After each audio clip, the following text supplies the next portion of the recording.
Assalamualaikum warahmatullahi wabarakatuh. Selamat datang di tutorial penggunaan aplikasi Rumah Belajar. Selamat menyaksikan.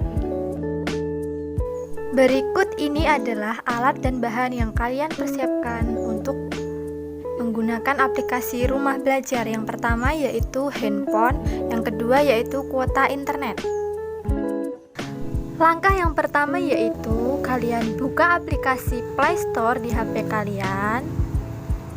Lalu ketik di pencarian yaitu Rumah Belajar.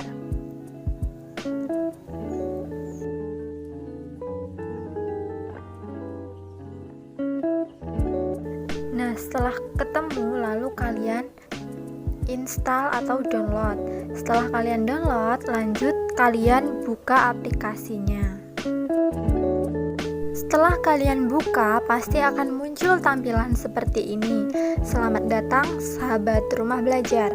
Ribuan konten gratis, lalu kita next saja, kita klik mulai. Lalu akan muncul tampilan seperti ini. Di sini tersedia berbagai fitur.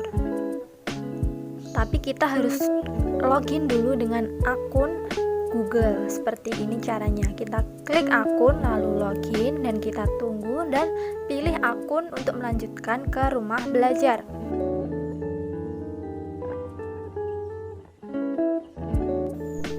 Setelah berhasil login, kalian lanjut kembali ke beranda dan di sini kita akan mencoba fitur pertama yaitu sumber belajar. Di sumber belajar disediakan berbagai paket yaitu A, B, C, paket SLB, default, PAUD, SD, SMP, SMA, dan SMK. Di sini saya akan fokus pada sumber belajar jenjang SD. Kita klik SD, lalu akan muncul kelas disediakan dari kelas 1 sampai kelas 6. Dan kita bisa pilih klik coba kelas 1 dan muncullah pilihan mata pelajaran. Di sini banyak sekali mata pelajaran. Namun sayangnya di sini mata pelajarannya masih sendiri-sendiri atau belum menjadi satu pelajaran tematik. Di sini coba kita klik bahasa Indonesia lalu klik tampilkan topik. Nah, bisa dilihat sendiri di sini belum ada data. Mungkin pada mata pelajaran bahasa Indonesia kelas 1 SD ini belum ada guru yang mengupload. Jadi kita coba ke bahasa Inggris. Kita klik dan ternyata sama, tidak ada data. Lalu kita coba klik IPA dan di sini ada satu subtopik dan satu konten. Kita coba buka. Pilih topik itu benda hidup dan benda tak hidup. Di sini ada video. Coba kita play untuk kita tonton. Setelah kita play, kita bisa menunggu loading untuk menonton. Tapi dari pengalaman saya untuk mendownload atau menonton video ini lumayan sulit dan butuh kuota yang kecepatannya tinggi ya, karena saya mencoba beberapa kali dan tetap saja lemot dan masih memutar-mutar seperti ini. Dan kalau kita perhatikan di sini tuh banyak yang berkomentar yaitu error terus dan videonya di-downloadnya susah seperti itu. Tapi juga tidak sedikit yang berkomentar kalau kontennya itu bagus. Memang bagus, tapi sayangnya yaitu kita terjadi kendala ketika memutar yaitu loadingnya lama seperti itu. Oke, di sini saya buka kelas 6 SD. Kita coba apakah sumber belajar di sini lebih lengkap. Kita coba klik bahasa Indonesia. Dan ternyata hasilnya tidak ada data, jadi belum ada topik. Lalu bahasa Inggris juga sama, tidak ada data. Selanjutnya kita coba klik IPA dan ternyata di sini tersedia beberapa macam konten atau subtopik yang disediakan seperti ciri-ciri makhluk hidup. Kita coba klik dan kita akan dialihkan ke tampilan seperti ini. Ketika saya play videonya, ternyata di sini juga sama saja, loadingnya lama dan mancat-mancat. Mungkin ini karena jaringan saya atau bagaimana, saya kurang tahu, tapi saya sudah coba beberapa kali dan di waktu lain, tapi ternyata sama saja, tetap macet-macet. Sebenarnya kontennya itu lumayan bagus jika videonya tidak macet-macet, seperti video ini.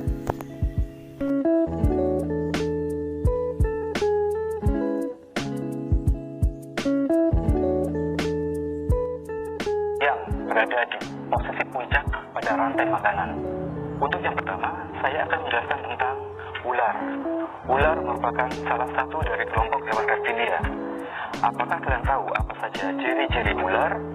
Kalau begitu, mari kita bahas satu persatu. Fitur yang kedua yaitu Laboratorium Maya. Pada fitur yang kedua ini digunakan sebagai praktikum virtual yang digunakan untuk mata pelajaran IPA dan matematika. Di sini ada pengukuran percepatan gravitasi, daya hantar listrik larutan, dan lain sebagainya. Sekarang kita coba cari materi perubahan wujud benda. Kita tunggu, lumayan agak lama.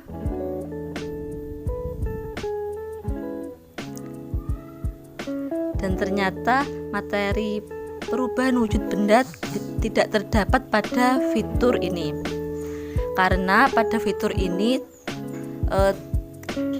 hanya untuk mata pelajaran IPA dan matematika dengan kategori SMP dan SMA. Fitur yang ketiga adalah bank soal. Bank soal yaitu berisi kumpulan soal-soal latihan atau tes. Kita coba buka dan kita tunggu loadingnya. Setelah itu akan muncul tampilan seperti berikut ini. Tersedia berbagai soal-soal mulai dari jenjang sekolah dasar, sekolah menengah pertama, dan sekolah menengah atas sampai sekolah menengah kejuruan dan sekolah luar biasa. Kita coba buka sekolah dasar kelas 1 dan tampilannya seperti ini. Ada mata pelajaran, deskripsi, dan jenis evaluasi umum. Di sini kita coba klik pelajaran matematika evaluasi umum, akan muncul tampilan seperti ini. Akan ada nama evaluasi. Di sini disediakan yaitu latihan ulangan, penjumlahan, ulangan harian, latihan matematika, ulangan harian 1, operasi hitung bilangan, dan lain sebagainya. Nah, di sini saya akan tunjukkan cara dengan kita klik melihat dan akan muncul soal pertama. Sayangnya di sini pada latihan ini sudah disediakan kuncinya sekaligus. Jadi peserta didik kurang tertantang untuk menjawab atau memikirkan jawabannya. Lalu cara menjawabnya yaitu kita klik jawaban dan kita next. Setelah itu kita pencet hitung dan akan muncul tampilan seperti ini. Pada akhir akan muncul nilai akhir dan status jawaban, kunci jawaban. Tapi sayangnya di sini tidak disediakan pembahasan dari soal tersebut. Di sini kita coba ulangan harian dengan mengklik lihat, dan di sini disediakan 5 soal, namun di sini lebih berkualitas yaitu jawabannya terdiri dari 5 jawaban. Jadi kita bisa memilih mana yang benar dan mana yang salah. Caranya sama saja dengan menjawab dan mengklik next.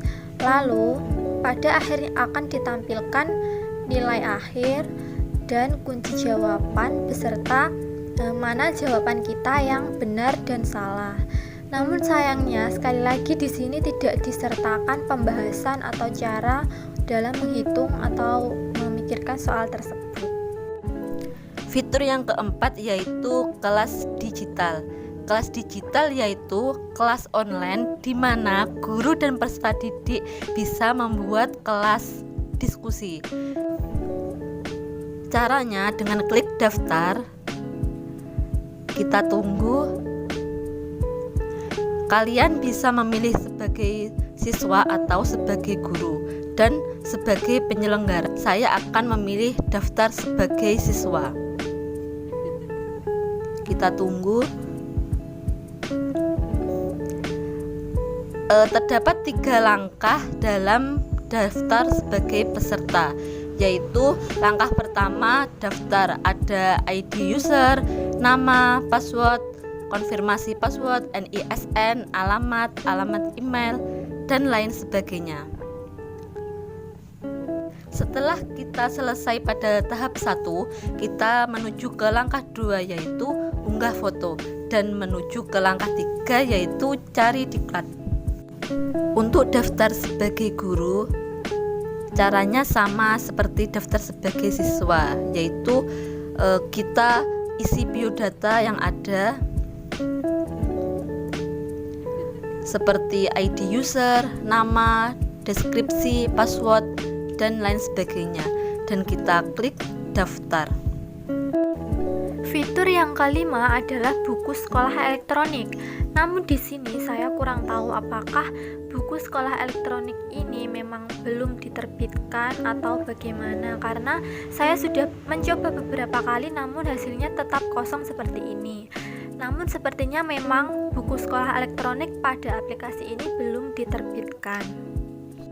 Fitur keenam adalah pengembangan keprofesian berkelanjutan. Jadi, fitur ini diperuntukkan untuk para guru yang ingin mengembangkan profesi keguruannya. Jadi, di dalam fitur ini disediakan berbagai program pelatihan seperti berikut ini, yaitu Sistem Informasi Manajemen Pelatihan Berbasis TIK. Jadi, tidak hanya itu, pada fitur ini juga disediakan berbagai macam program resmi dari beberapa daerah. Cara pendaftaran pelatihan atau workshop secara online adalah sebagai berikut. Ada registrasi akun, login, daftar kepelatihan, dan tunggu konfirmasi. Lalu pengumuman kelulusan peserta pembatik level 1 tahun 2020 bisa dilihat di sini. Nah, berikut ini daftar berbagai macam program pelatihan dari berbagai daerah.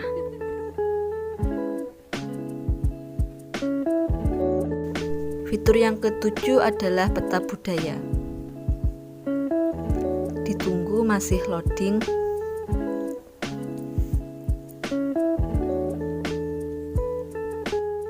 Pada fitur ini disiapkan untuk menyediakan berbagai macam materi pembelajaran budaya di Indonesia, sehingga peserta didik dapat lebih mengetahui dan menghargai keragaman adat istiadat atau budaya.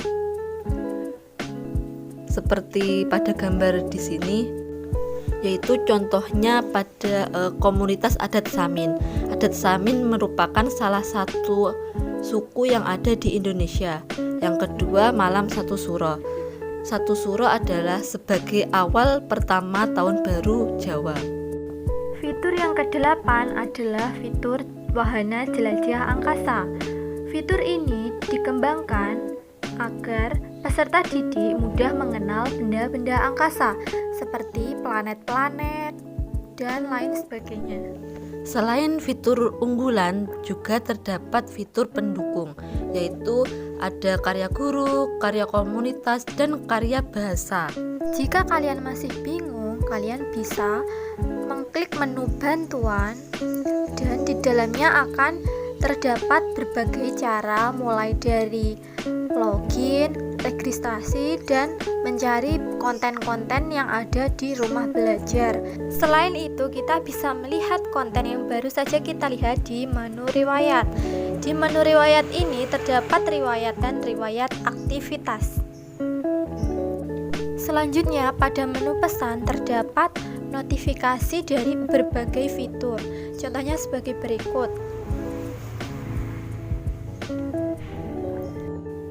Sekian tutorial dan review aplikasi Rumah Belajar. Pastinya ada kekurangan dan kelebihan masing-masing, tergantung bagaimana cara individu memanfaatkannya. Cukup sekian, semoga bermanfaat. Kurang lebihnya, wassalamualaikum warahmatullahi wabarakatuh.